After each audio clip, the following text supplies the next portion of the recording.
Hey guys, Darren Kelly, Coach of Wise Ocean Pods, and welcome back to another episode of the Club Preview Series. On today's episode, we are talking about the Richmond Tigers, or you could pretty much call them the cash cows of the competition this year. We expect them to be pretty bad this year, but how bad can they be? Let's get into today's video. All the pain.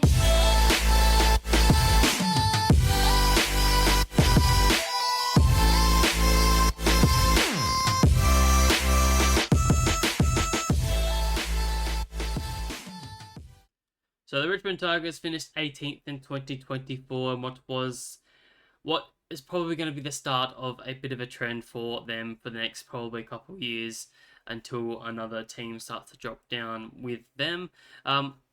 We saw a host of their players leave. I'll list them pretty shortly.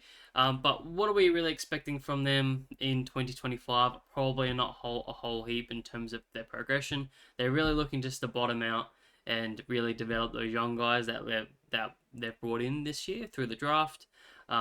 Just by releasing a lot of these players, they've been able to pick up a host of draft picks and really go to the draft and just absolutely try and nail it with some amazing talent, which luckily this draft was particularly heavy in that particular area where they are quite talented and quite deep, so they got more value with a lot of picks. Particularly with another team coming into the AFL in a couple of seasons, this will become pretty vital for them in the coming years, as long as those players can develop properly. But in terms of their ins and outs, they really didn't trade in anyone, no one of relevance. It was mainly just draft picks, and then the outs was the longest list that you could possibly imagine. So Liam Baker, Jack Graham, Shea Bolton, Daniel Rioli, and were the ones that were traded. And then you've got Dusty retired, Grimes retired, and Pickett was also retired. So quite a big names there. There's a lot to go through when you're thinking about those sort of players. Majority of them were best 22, and a lot of them played big time games in 2024. So that means there's going to be a lot of turnover when it comes to their side. So how can we really identify what's going to be happening is probably the hardest question to answer at this point in time, because is it going to be these new draftees that have just come through? You're looking at Sam Lawler, who was pick 1. Does he instantly get a gig, as inside the mid in CBAs, potentially? Or do they go to a more mature player that they've been developing for the last couple of years in, say, McAuliffe or a Sonzi as such? So it'll be really hard to sort of determine that right now. In January, we've still got a lot of preseason go with match simulations and whatnot, even preseason games that will determine that stuff at the point. But at this point in time, we can speculate who's really looking good and who we think would be ideal for us to get in. As I said, they went to the draft with a host of picks, and that was pick 1, pick 7, 12, 14, 21, 23 in the first round. So picked up 6 players in the first round, and it was a host of talent, which we'll discuss them all today. Consider this pretty much a rookie video, if you must. But I guess one of the first players that we want to talk about, we start at the top as we do. That is not the right player. Is Timmy Taranto, if I can spell his name. Now, we all know how good Timmy Taranto has been in the past. Obviously came over from GWS to the Tigers in 2023 and went ballistic in the first half of the season, where he averaged like 124 there. He is now priced at 96, so way off what his best was back in that first half. And there's a lot of reasons and speculation about why that is. I think that's widely known about, Hopper being the real difference maker when it comes to his average. I've even got the stats here, and I can probably even show you that when Hopper is in the side. If I can actually find it, I thought I had it up. Maybe I didn't. I'll go with without. When Hopper is in the side, he averages 87. And when he is outside the squad, whether it was injury or another factor, he averages 112. So it makes a huge difference for Taranto for some reason. You can see that here. Without, a huge gap, 25-point gap. And it's hard to say why that is. Maybe it's just the fact that Hopper's a bit more of an aggressive player. He takes more of the tackle, so that limits his tackle numbers. Maybe it pushes him out of position a little bit more, or maybe they just don't work too well together in that term. So, um, but there's nothing we can do to change that, unfortunately. Hopper's there to stay. He signed a long contract. Unless there's there's like a long term injury that he's going to have, you have to consider that he's going to be there, especially because they've got such young talent at the moment. They're going to use him as another barometer in there.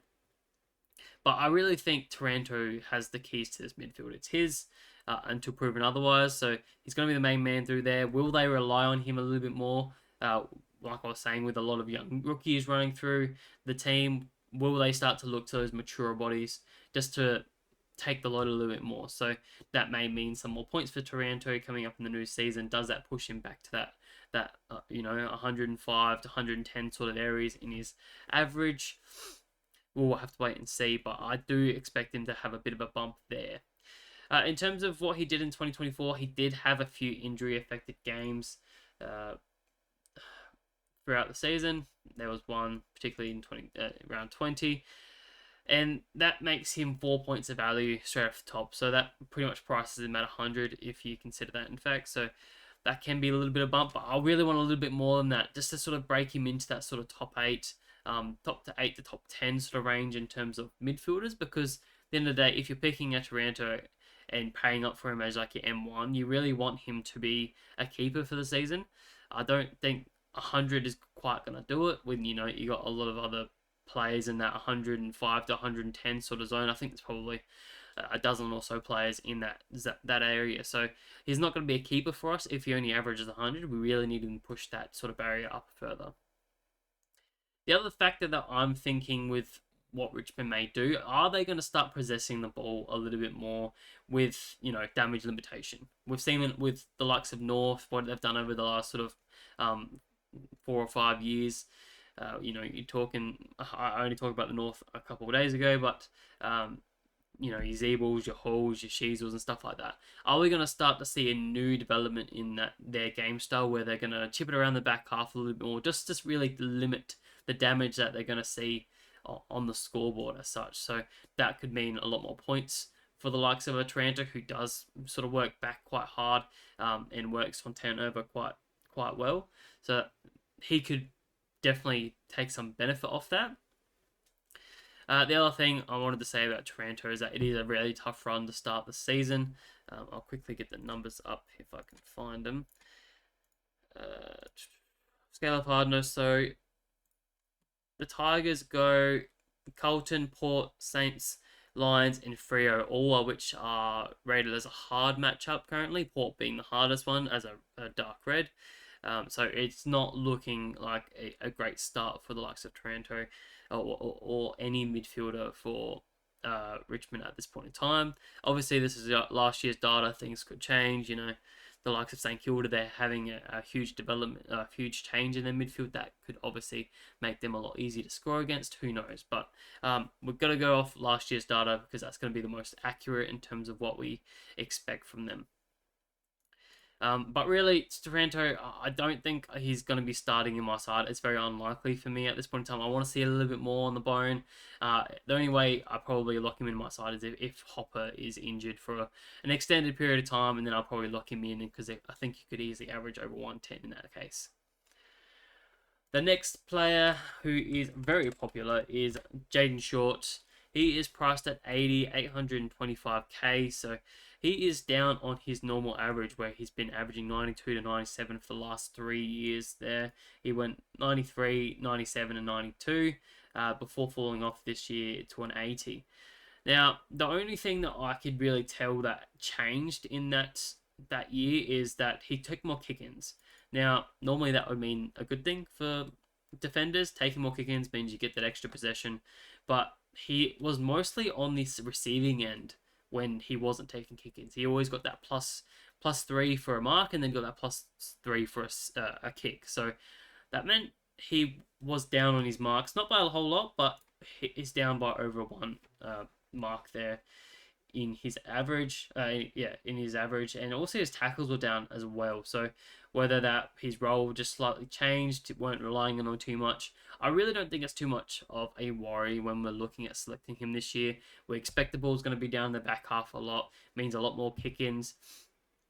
We know the likes of Daniel Rioli has left the side, so that means that could be a potential bump for the likes of Jaden Short taking over that main distributor role, which Rioli was sort of playing. I don't see how they're going to give it to a rookie as such. I don't think they brought in that sort of caliber player just to instantly take that role. I think they're going to lean on the likes of a Jaden Short, who has done the role previously and done that quite successfully. So that's where I just expect him to really take his game to the next level, and potentially even push it to a record for him. But in terms of the data that I looked into him, he did have one injury affected game, which I will show you here. That 11 particularly stands out. That makes him 4 points of value off the start, so that justifies the pick even more in a struggling defensive line at the moment. Like I said, I think the ball is really going to spend a lot more time on the defensive line. As I said, do they start to play this damage limitation game, possess the ball a little more, tip it around, which is only going to benefit Jaden Short a hell of a lot more. I don't think they're going to win many games, and I don't see how, in what world they're going to be competitive for a long period of games. So his scoring may fluctuate a little bit in terms of quarter to quarter, but I would say, late in games when the young kids start to really get puffed out and really struggle, then the likes of a Jaden Short really going to come to thrive, and they're just going to rack up the ball. So I'm really bullish on what Jaden Short can do in 2025, and I think he's even going to break that triple figure mark, and I think he's going to average around that 102 mark. That probably doesn't break him into the top 6 defenders, but it will be, it's 22 points of value at this current time. So it's more than enough to justify the pick, especially when you're picking him at, a D2 or a D3 sort of area. So love the pick. He's in my side, and I don't see that changing anytime soon. Now, the other things I wanted to talk about was really the void of, the Bakers, the Grahams, the Riolis, Bolton, Dusty, Pickett, all out of the side. It's a huge amount of fantasy points that are leaving the side, Baker averaged 83, Graham was a 65, Rioli was a 79 or 73, or maybe I've got these wrong way around, but nevertheless, there's a host of points that are now available for the players that are coming into the side, or even getting a bump on other players, as I've discussed, Jaden Short and Taranto, and maybe a host of others as well. And this is where it gets tricky, because you're looking at a lot of players that haven't proven themselves a lot at this point in time. I'll go through the names pretty shortly, but this is where it gets tricky for me. There's no clear answer when it comes to who's going to take those points. But in terms of one of the key roles that I'm looking at, you're looking at Taranto and Hopper are the main guys that are in the midfield. But when you're looking at the CBA roles, you saw the likes of Shea Bolton that was in there, 40% of time, or he averaged 54% throughout the season. You had Graham that also ran through there 37% of the time of the season. Baker, 35% of the time through the season. And then you had Dusty at 22 as well. So there's definitely a permanent position in the midfield, in my opinion, for a rookie.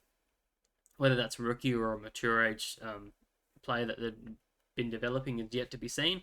But there's a permanent spot, and it's one I'm really keen on. Do they go the lines of a Thompson Dow, who did play a lot of games last year, but personally I didn't see that being too successful. I didn't really think he showed too much, but they may have saw something different. You got a Prestia who's running in and out of there quite predominantly, who, yes, very injury prone. He's in the rehab group at the moment. Does he get fit for the season, and does he spend a lot of time in there? We'll wait and see. McAuliffe spent a couple games in there and shown some promise. I'm pretty keen on him, and I'll probably a good segue to start talking about him now. He is priced at 39, so he is very cheap for what he is capable of. He's a very good VFL player, and his draft rankings were all excellent. He knows how to rack up the pill when he's given the right role. So he's priced under 400k, straight mid, and it's just like I'm saying, you know, your Bolters, Grahams, and your Bakers all gone. Frees up a midfield rotation. Do they throw the keys to the likes of a K McAuliffe? I can show you some of his VFL numbers here in the logs. You know, 99, 82, 115, 85, 120, 113. He knows how to rack the pill. He knows how to get it when he's in the right role. He just hasn't had that opportunity to have a full amount of game time. Like his time on ground hasn't even reached 70. I've got to 70 once, and yeah, really didn't show the fantasy output in that game particularly. He's been invested a fair bit of time, which is the why he's priced so cheaply. He really hasn't shown a huge ceiling at this point in time. Only hit a 65. We're not expecting hundreds from these guys. We know how bad they're going to be. The ball's not going to be in their hands a huge amount of the time. But at a price at 39, you only need him to go, 60, 65 to be a worthwhile pick as a rookie that is best 22, going to get a solid amount of games, going to have this midfield rotation. So put him on the watch list. I think at the moment he is still in the rehab group. I don't know if he's managing something, but from all reports, he is sort of training away from the main group and playing bits and pieces, but not fully in there. Whether that's just a management sort of thing, because he is still quite young. That was only his first season at the club, so we'll have to wait and see on that one. The next one, I guess we get into the rookies that they drafted this year, and just go through them one by one. They won't be on here actually. So looking at their draft rankings, obviously Lawler was ranked number 1, so he's got some big eyes on him and what he is expected to do. Now when I look into his numbers and I look into his statistics, he looks more like an impact player. You like your Jason Horn-Francis, etc. They're that sort of player. They can be good in the midfield, even the likes of Harley Reid last year. Not the best fantasy outputters because they're not accumulators, but they're really impactful in the way that they use the ball. So this is the tricky part for me when it comes to paying that 340k for the likes of that distributor who's probably not going to get to the heights of his 60 average in the under 18s or his 94 average in the talent league. He's probably only going to be a 60 point average player this season particularly. Is that enough to pay up for that sort of player? Potentially, and yeah, but is there other players that will go above and beyond that? Absolutely. There's no doubt in my mind that with the draft pool that we had and what we've seen with the capacity of fantasy scorers, I believe that there's going to be much better picks than what a Sam Lawler is going to give us at this point in time. So he's not currently on my side, but definitely a big watch. Obviously, he's probably going to get a lot of game time to start the season. It's just a wait and see what's going to happen there. Josh Smiley was the pick number 7, I believe, and he is one that's heavily on my radar as well. He's been killing it this preseason, has shown more of a fantasy ceiling than the likes of Lawler. He's priced 15k cheaper. While it's not significant, it is something to consider. So he averaged 94 in the under-18s championship and 90 in the talent league, and that was across 12 games. So has a good stretch of results that show that he's going to be a decent fantasy scorer for us as a bit of a big body midfielder, which probably what they're sort of needing, I would have thought. You got Taranto, who's a bit on the smaller side. Hopper's a bit bigger, but not on the height side of things. He's a bit on the shorter side, so a bigger size midfielder definitely could suit them. You've even got a Prestia who's even the shortest man on earth as well, so they probably need a taller midfielder. So that's where I'm pretty bullish on what a Josh Smiley could bring to them.